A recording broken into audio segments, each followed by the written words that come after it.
जय श्री कृष्ण। स्वागत है आपका सारथी त्रिशला के साथ। कैसे हैं आप लोग? मैं 2 दिन ना आऊं तो आपका मन नहीं लगता। बहुत सारे मैसेजेस आ जाते हैं कि माँ आप आ क्यों नहीं रही हैं, आप ठीक तो हैं? हाँ, थोड़ा सा अस्वस्थ थी, इस वजह से सॉरी, क्षमा चाहती हूँ, गैप आ जाता है। चलिए, बदलते मौसम का तकाजा है, थोड़ा सा स्वास्थ्य भी ऊपर नीचे है और ये हमारा बहुत ज़्यादा काम का समय होता है। इस समय इतने सॉल्यूशंस और इतनी पूजाएं होती हैं कि सारे नियम संयम सब बिगड़ जाते हैं, पर फिर भी आपका प्यार और आपका अपनापन मुझे बार बार आपके सामने आने के लिए विवश कर देता है। इस प्रेम के लिए दिल से आभार, धन्यवाद, शुक्रिया। चलिए जी, आज हम आपको कुछ अच्छा, अलग, विशेष और अजूबा बता देते हैं। चूँकि मैं आपके एस्ट्रोलॉजर हूँ, वास्तुशास्त्री हूँ, चेहरा भी पढ़ती हूँ, आवाज़ भी पढ़ती हूँ और हाथों की लकीरें भी पढ़ लेती हूँ, इसीलिए आज आपको कुछ अलग फिर बताने चली आई हूँ। अक्सर हम देखते हैं कि लोग अपने घर के अंदर पेट्स पालते हैं, कुत्ते, बिल्ली, मछलियाँ, कबूतर, तोते, चिड़िया। कुछ लोग कछुए भी पालते हैं और कुछ लोगों के तो बहुत अजीब अजीब शौक होते हैं। पर हम बहुत सारी चीज़ों पर आज बात ना करके केवल बात करेंगे कुत्तों के ऊपर। कुछ लोगों के यहाँ कुत्ते रखना सही है या गलत, आज इस चर्चा पर चर्चा होगी। कुत्ते किन लोगों को फलते हैं घर में रखे हुए, इस चर्चा पर चर्चा होगी। कुत्तों को बुधवार के दिन क्या एक ऐसी विशेष चीज खिलानी चाहिए जिससे आपके केतु, राहु सब ठीक हो जाए, इस बात पर चर्चा होगी।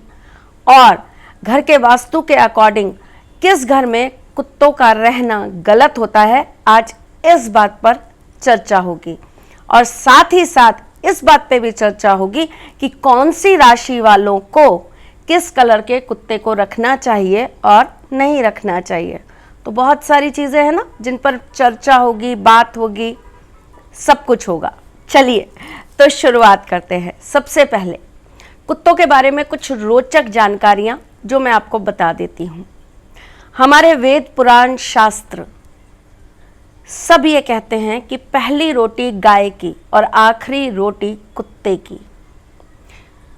हमेशा ऐसा कहा जाता है कि गाय को रोटी खुद के खाने से पहले खिलाओ, खुद की रोटी खाने से पहले गाय की रोटी खिलाओ, ताकि आपके जीवन में हमेशा देवताओं का वास बना रहे। क्योंकि एक गाय के अंदर नाना प्रकार के देवी देवताओं का वास होता है। जब हम गाय को रोटी खिलाते हैं तो हमारे ईश, हमारे देवता हमसे प्रसन्न होते हैं। और बहुत सारी ऐसी हमारी पुराणों में कहानियां हैं, किस्से हैं, जिससे ये पता चलता है कि गौ माता देवताओं में अति प्रिय हैं। ठाकुर जी को तो बहुत ही प्रिय हैं, लेकिन साथ में बहुत सारे देवी देवताओं को भी अति प्रिय मानी गई हैं। सबसे सौम्य जानवर होता है, कोई किसी तरह का उनके अंदर नरसंहार नहीं होता, कभी भी उनके अंदर कोई भी गलत गतिविधि नहीं देखी जाती, शुद्ध शाकाहारी होती हैं। ये बात अलग है कि हम लोगों ने बिगाड़ दिया है, पॉलीथीन खिलाते हैं, गलती हमारी है, जिसका भुगतान वो बेचारे करते हैं। पर ऐसा है कि गाय सबसे पवित्र जानवर है और गाय को इसीलिए माँ का रूप माना जाता है। गाय का दूध नाना प्रकार की पूजाओं में विशेष रूप से उपयोग में लिया जाता है, देवताओं को चढ़ाया जाता है। गाय के दूध के घी से देवताओं का दीपक जलाया जाता है, भोग लगाया जाता है, ये तो हम सब जानते हैं। इसके बिल्कुल विपरीत आखिरी रोटी कुत्ते की, यानी कि बिल्कुल विपरीत चीज कुत्ते के अंदर होती है। ऐसा कहते हैं कि जब कुत्ता रोता है तो उसे यम दिखता है, यानी कि मौत की परछाई उसे दिखाई देती है। मौत के देवता उसे अपने आंखों के सामने दिखाई देते हैं। भूत, पिशाच, ये सारे जितने नकारात्मक तत्व गण होते हैं, ये कुत्ते को सबसे पहले दिख जाते हैं और अनुभव हो जाते हैं। कुत्ते की सूंघने की शक्ति बहुत अच्छी होती है, लेकिन इसके बावजूद भी कुत्ता शुद्ध शाकाहारी जानवरों में नहीं गिना जाता। कुत्ते को हमारे शास्त्रों में भैरव जी का वाहन माना गया है और साथ में यम का वाहन माना गया है। कुत्ते का हम जब भी कोई दान पुण्य करते हैं या कुत्ते को हम कुछ खिलाते हैं या कुछ खिलाने के लिए आपको कहते हैं, तो इससे आपके शनि, राहु और केतु की पीड़ा को समाप्त करने की बात की जाती है। ज्योतिष के अंदर अगर शनि खराब है, राहु खराब है, केतु खराब है, तो कुत्ते को विशेष रूप से नाना प्रकार की चीज़ें खिलाने की बात करी जाती है। कुत्ते की रोटी आखिरी क्यों होती है, आज पहले मैं आपको इस बारे में बात बता दूं, क्योंकि कुत्ता हमेशा पीछे की चीज़ों के लिए ही गिना गया है। कुत्ते का जीवन कोई बहुत अच्छा जीवन नहीं माना गया। दो कुत्ते के अंदर बहुत सारी क्वालिटीज़ होती है, जैसे उसके सूंघने की शक्ति बहुत अच्छी होती है। कुत्ते को बहुत वफादार माना गया है, लेकिन उसके बावजूद भी कुत्ते को ऐसी चीज़ों में, ऐसी श्रेणियों में रखा गया है जो हमारे घर में रहने वाले लोगों के साथ मिश्रित नहीं होती। जो लोग घर के अंदर कुत्ते को पालते थे या कुत्ते को पालन करते थे, वो लोग एक अपने घर के बाहर जगह बनाते थे जहाँ पे कुत्ते को विशेष रूप से रखा जाता था। वो भी इसलिए क्योंकि कुत्ता घर में रहेगा तो वो आपको आने वाली मुसीबत और आने वाली हर अला बला की सूचना पहले दे देगा, क्योंकि उससे ये सारे इंट्यूशंस और संकेत पहले मिल जाते हैं। इसीलिए कुत्ते को गेट के पास एक छोटी सी जगह बनाकर रखा जाता था। इसके विपरीत ट्रेंड बदलते गए, लोगों की मानसिकताएं बदलती गई। लोगों ने घर के अंदर कुत्ते रखने चालू करे, अपने बेड पे सुलाने चालू करे, अपने साथ रखने आरंभ कर दिए। इंसानों से ज़्यादा कुत्तों से प्यार करने लगे लोग, और कुत्ता रखना अपने आप में एक प्रेस्टीज पॉइंट हो गया। जितना ब्रांडेड कुत्ता, मतलब वो इंसान उतना अमीर। बात बहुत अजीब है और कहने में बहुत गंदी लगती है, लेकिन ये गलत है। शास्त्रों के अनुसार कुत्ते को घर के अंदर रखना वर्जित माना गया है। ये एक बहुत बड़ा डिबेट का पॉइंट है। कुछ लोग इसका विद्रोह भी करेंगे, कुछ लोग इस चीज़ को गलत भी कहेंगे, लेकिन मैं आपको सिर्फ वो बात बताती हूँ जो शास्त्र और पुराणों में व्याप्त है, जिनके लिए मेरा धर्म, मेरे शास्त्र इजाज़त नहीं देते। मैं केवल वही जानकारी आपको देती हूँ। आप उसे माने ना माने, वो आप समझदार हैं, वो आपके ऊपर है, पर मैं अपने अनुसार तो यही कहूँगी कि ये नहीं होना चाहिए। चलिए जी, किन लोगों को विशेषतः रूप से घर के अंदर कुत्ते नहीं रखने चाहिए? जिनका मंगल केतु के साथ बैठा हो, जिनका मंगल राहु के साथ बैठा हो, ऐसे लोगों को घर में कुत्ते नहीं रखने चाहिए। जिनका केतु लाभ स्थान में हो, जिनका केतु धन भाव यानी कि दूसरे स्थान में हो, ऐसे लोगों को कुत्ते घर में नहीं रखने चाहिए। अगर आप ऐसा करते हैं तो आपको एक बहुत बड़ी विपदा या एक बहुत बड़े नुकसान को उठाना या झेलना पड़ सकता है। कुत्ते अगर घर के अंदर होते हैं तो ये कुछ चीज़ों को जागृत करते हैं, जैसे कि पित्त दोष को, वंश दोष को, कुल दोष को। अगर आपको बहुत शौक है कुत्तों को रखने का, कुत्तों को पालने का, तो आप अपने घर के बाहर उनके लिए एक ऐसी जगह ज़रूर निर्मित कीजिए जिससे उनका आपके घर के अंदर बार बार आगमन ना हो। अगर आप छोटे घर में रहते हैं, फ्लैट्स में रहते हैं, तो मैं इस चीज़ के लिए आपको फिर बोलूँगी कि अपनी कुंडली किसी अच्छे एस्ट्रोलॉजर को दिखाने के बाद ही आप ये कार्य करिएगा। जिनकी कुंडली के अंदर शनि पीड़ित है, शनि राहु के साथ है, या शनि के ऊपर चंद्रमा की दृष्टि है, या शनि सूर्य के साथ बैठे हैं, तो ऐसे व्यक्तियों को तो काला कुत्ता अपने घर में बिल्कुल भी नहीं पालना चाहिए। चलिए जी, राशि अनुसार आपको कौन से रंग का कुत्ता रखना चाहिए और कौन सा नहीं, ये मैं बता देती हूँ। लेकिन इससे पहले मैं फिर रिपीट करूँगी कि अपनी राशि अनुसार ये ज़रूर जान लेना कि कुत्ता रखना आपको फलेगा या नहीं। ऐसा ना हो कि आप किसी को सहारा देने जाएं और वही आपके लिए एक भाग्यहीन होने का संकेत बन जाए। ज़रूर आप उन लोगों की मदद करिए, ज़रूर आप उन सही जगहों पर उन स्ट्रीट डॉग्स को पहुंचाइए जहां पर उनकी सही जगह है। उनके लिए सेंटर्स बने हुए हैं, वहां आप उन्हें रखिए। समय समय पर जाकर उनके खाने का, उनके रहने का प्रबंध अच्छी से अपने मन मुताबिक करिए। वो आपके दान पुण्य में गिना जाएगा, वो आपके शनि राहु केतु को शांत करेगा। परंतु अगर आपकी कुंडली के अंदर ग्रह विपरीत हैं और आप अपने घर के अंदर कुत्ते रखते हैं तो ये आपके या आपके आने वाले वंश के लिए कहीं ना कहीं नकारात्मक प्रभाव हो जाएगा। मेष और वृश्चिक राशि वालों को काले रंग का कुत्ता कभी नहीं पालना चाहिए। वृष और तुला राशि वालों को सफेद रंग का कुत्ता कभी नहीं पालना चाहिए। मिथुन कन्या राशि वालों को भूरे रंग का कुत्ता कभी नहीं रखना चाहिए। कर्क राशि वालों को कभी भी चितकबरा 2 रंग का कुत्ता नहीं रखना चाहिए। सिंह राशि वालों को तो कुत्ता पालना ही नहीं चाहिए मेरे हिसाब से, पर फिर भी आपको भूरे रंग के कुत्ते को अवॉइड करना चाहिए।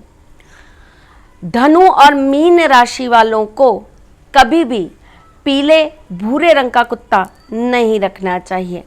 मकर और कुंभ राशि वालों को काले रंग का कुत्ता बिल्कुल भी नहीं रखना चाहिए। अगर आप शनि की पीड़ा से ग्रस्त हैं तो आपको शनिवार के दिन काले कुत्ते को तेल से चुपड़ी हुई रोटी निरंतर रूप से खिलानी चाहिए। अगर आप राहु के प्रभाव से ग्रस्त हैं तो आपको दूध के अंदर रोटी मींज कर कुत्तों को ज़रूर खिलानी चाहिए। अगर आपके घर में वंश दोष है, पितृ दोष है, तो आपको हमेशा कोशिश करनी चाहिए कि कुत्ते की जगह आप कुतिया को रोटी खिलाएं और वो भी घी से चुपड़ी हुई। अगर आपके घर में बच्चे बहुत ज़्यादा परेशान या बहुत ज़्यादा दुखी रहते हैं और ख़ास करके 15 साल की आयु से कम के बच्चे, तो आपको शनिवार के दिन मीठी रोटी ज़रूर कुत्ते को खिलानी चाहिए।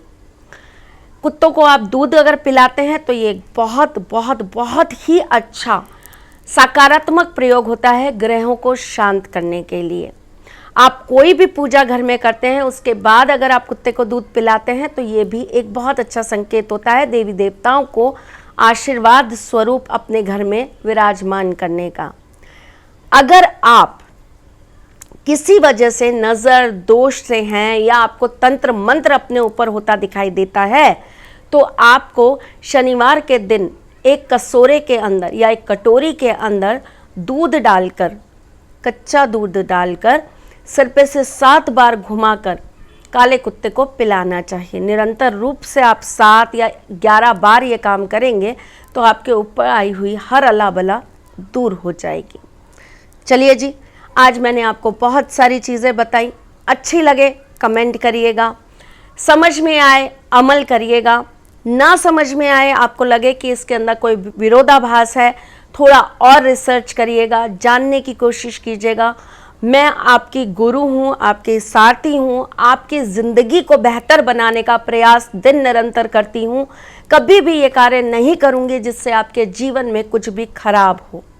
यकीन मानिए आपका भला होता है तो उससे मुझे खुशी अत्यंत होती है। इसीलिए मैं खुद रिसर्च करती हूँ छोटी छोटी चीज़ों को, उसके बाद आपसे आकर शेयर करती हूँ। जो चीज़ गलत है और उसका आपको ज्ञान नहीं है, बोध नहीं है, वो बताने आपके सामने चली आती हूँ। हाँ, हो सकता है आपके हिसाब से वो चीज़ गलत हो, लेकिन मुझे गलत कहने से पहले या मेरे ज्ञान को गलत कहने से पहले उसकी तह तक एक बार जाकर ज़रूर देखिएगा। क्या पता आपकी चीज़, आपकी सोच कहीं ना कहीं बदल जाए। हो सकता है आप कहीं ना कहीं गलत जा रहे हों और उस चीज़ की सही जानकारी ना होने की वजह से आप वो गलती बार बार कर रहे हों, जिसकी वजह से आपके जीवन में दिक्कत और परेशानियां बढ़ती जा रही हों। अगर ऐसा है तो एक बार प्लीज़ डीप स्टडी करा करिए, उसके बाद जीवन में वो कार्य कराने का प्रयत्न करा करिए। चलते चलते मैं आऊँ और ये ना बताऊँ कि आपको सारथी उपाय क्या दूंगी, ऐसा कैसे हो सकता है। लेकिन उससे पहले वास्तु टिप में आपको ये ज़रूर बता देती हूँ कि घर में कुत्ता कब नहीं रखना चाहिए। अगर आप साउथ फेसिंग घर में रहते हैं तो आपको कुत्ता बिल्कुल नहीं पालना चाहिए। अगर आप साउथ वेस्ट फेसिंग घर में रहते हैं तो भी आपको कुत्ता बिल्कुल नहीं पालना चाहिए। और अगर आपके घर का साउथ ढलान की तरफ है या वहाँ पे कोई गड्ढा है या वहाँ पर कोई नीची चीज़ है तो भी आपको अपने घर में कुत्ता कभी नहीं पालना चाहिए। अगर आपका साउथ किसी तरीके से इफेक्टेड है, अनकंस्ट्रक्टेड है, आपके और घर की अपेक्षा वो जगह आपकी अभी कहीं दबी हुई है, छोटी है, या आपके घर से उसकी ऊंचाई कम है, तो भी आपको घर के अंदर कुत्ता नहीं पालना चाहिए, क्योंकि ये एक बहुत बड़ा संकेत होता है आकस्मिक किसी दुर्घटना के होने का या अकाल मृत्यु घर के अंदर प्रवेश करवाने का।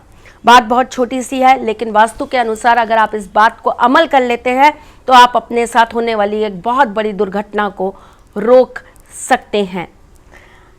चलिए जी, मैं अब आपको चलते चलते आपकी सारथी होने के नाते सारथी एक महा उपाय देने जा रही हूँ।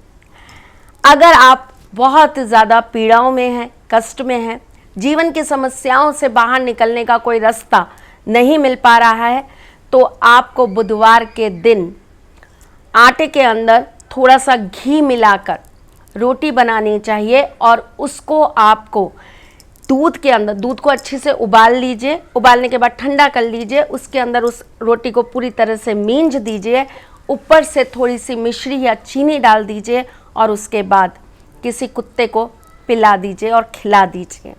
ये कार्य आप निरंतर रूप से 11 बुधवार करिए, आपके जीवन में सुख समृद्धि आ ही जाएगी। चलिए चलती हूँ, फिर आऊँगी कुछ नया, कुछ अलग, कुछ अद्भुत लेकर। तब तक के लिए मुस्कुराते रहिएगा, रिश्तों में मजबूती बना के रखिएगा, अपने साथी के साथ यूँ ही जुड़े रहिएगा, प्यार देते रहिएगा, प्यार लेते रहिएगा। कमेंट करके मुझे बताइएगा ज़रूर कि आपकी ज़िंदगी में मेरी बताई हुई चीज़ों से कितना अंतर आता है। I love you all, take care, ख्याल रखिएगा, जल्द मिलने आऊँगी। तब तक के लिए जय श्री कृष्णा। सारथी मां त्रिशला ज्योतिष के क्षेत्र में विश्व विख्यात नाम है। ज्योतिष शास्त्र में पीएचडी मां त्रिशला पिछले 22 वर्षों से ज्योतिष की सभी परंपरागत विधाओं के साथ साथ अनेक दुर्लभ गुण विधाओं जैसे परछाई एवं लफ्ज के अध्ययन से अपनी सटीक भविष्यवाणी और पूर्वानुमान के लिए विख्यात हैं। अपने उपायों द्वारा लाखों लोगों का जीवन संवार चुकी मां त्रिशला लगातार 2016 से ज्योतिष विभूषण अवार्ड प्राप्त कर रही हैं। साल 2018 में उन्हें उत्तराखंड के मुख्यमंत्री त्रिवेंद्र सिंह रावत ने ज्योतिष विभूषण अवार्ड से सम्मानित किया था और साल 2016 में उन्हें राजस्थान में बेस्ट एस्ट्रोलॉजर के अवार्ड से नवाजा जा चुका है।